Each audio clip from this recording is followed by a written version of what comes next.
Assalamu alaikum. Very good morning to all my students. MY School Home Learning Standard 4th class subject Hindi lesson number 12 episode number 14 part 2. Hello students. Today we will learn chapter 12 of Hindi class 4 in the name of chapter देवदार. So students, हमने इसका part 1 देखा था page number 79 तक. Okay students, अब हम page number 80 पे देखते हैं. चलिए स्टार्ट करते हैं.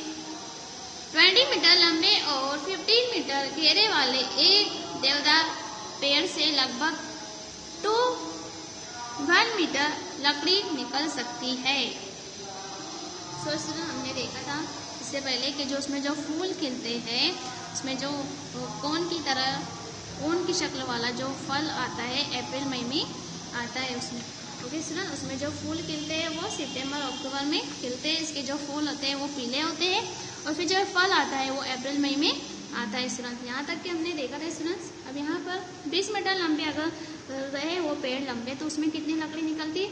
2 मीटर लकड़ी निकल सकती है, जिसका वर्तमान मूल्य लगभग 1 लाख रुपये होता है. जिसकी कीमत कितनी होगी स्टूडेंट्स? 1 लाख रुपये है ना, 1 लाख रुपये होता है. देवदार की लकड़ी लगभग 20 किलोग्राम प्रति घन फुट वजन वाली महकदार तेल से भरी सुंदर रेशों वाली होती है. सुंदर दिखती है उसकी लकड़ी जो है वो सुंदर रेशों वाली होती है.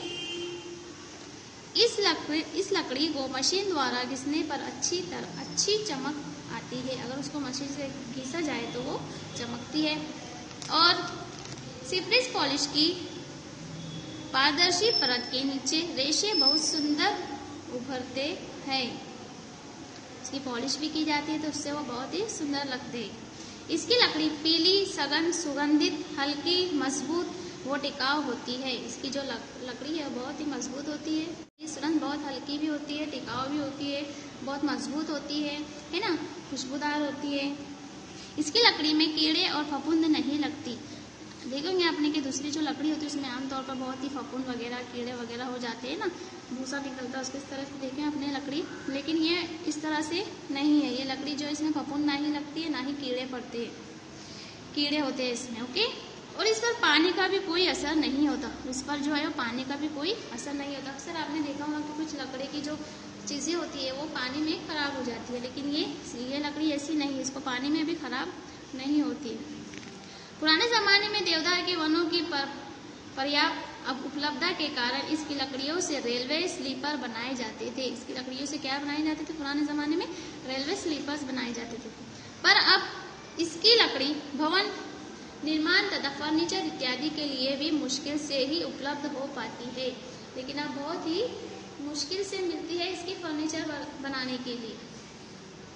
देवदार की लकड़ी से बने संदूकों में रखे कपड़े सुरक्षित रहते हैं.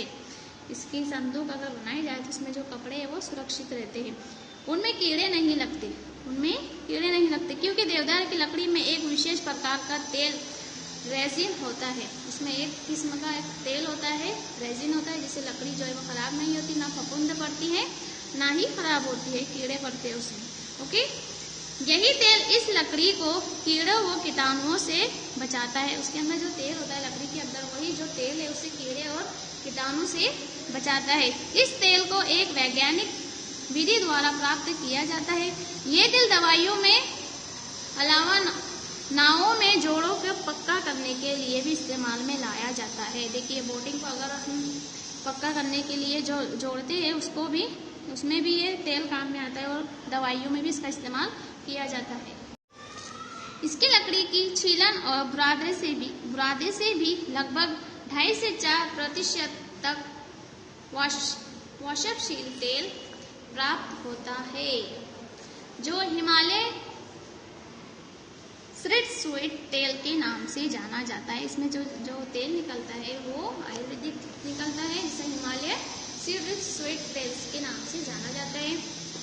स्थानीय लोग इस पेड़ की टहनियों व फालतू लकड़ियों को जलाने का काम में भी लाते हैं. जो फालतू लकड़ियाँ होती है उसे जलाने के काम में भी आती है. देवदार की लकड़ी का इस्तेमाल आयुर्वेदिक औषधियों में भी होता है। इसका जो उपयोग है आयुर्वेदिक दवाइयों में किया जाता है। इसके पत्तों में अल्प पोषकशील तेल के साथ साथ एस्कॉर्बिक एसिड भी पाया जाता है। एक एसिड जैसा भी इसमें पाया जाता है। देवदार के वनों में कई तरह के वन्य प्राणी जैसे बाघ, भालू, हिरन, बर्फानी, फिजेंट, मोनल, ट्रेगोपान जैसे सुंदर पक्षी भी देखने को मिलते हैं। इसमें अपना हाउस बनाते होंगे, वही ना, घोंसला बनाते होंगे, नेस्ट बनाते होंगे। देवदार पेड़ों के नीचे विचरित ये वन्य प्राणी पर्यावरण के सौंदर्य में चार चांद लगा देते हैं। देवदार की एक खासियत ये भी है कि इसके पौधे अनुकूल जलवायु में वयस्क पेड़ों के नीचे स्वतः ही उग आते हैं। प्राय खाली स्थानों को भरने के लिए प्रांतीय वन विभाग इसकी पौध को पॉलीथीन की थैलियों में उगाते हैं, जिन्हें नर्सरी पौधे कहा जाता है। ये नर्सरी पौधे जब 2 साल के हो जाते हैं तो खाली क्षेत्रों में रोप दिए जाते हैं। पहले इसको जो है वो पॉलीथीन में उगाया जाता है, फिर उसे रोप दिया जाता है। पर्यावरण को सुंदर बनाने तथा देश की समृद्धि हेतु वनों को बढ़ाने के लिए ये पौधे सभी नागरिकों को रियायती दर पर उपलब्ध कराए जाते हैं।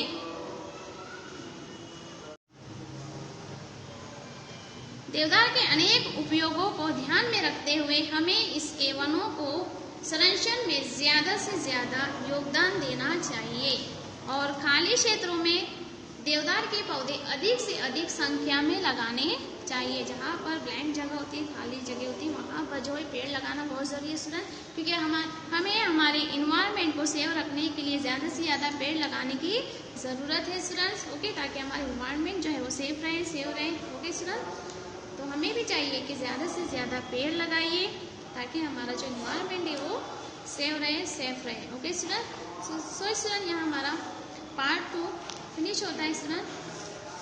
तो finish our class. Take care, अल्लाह हाफिज, stay home, stay safe, bye.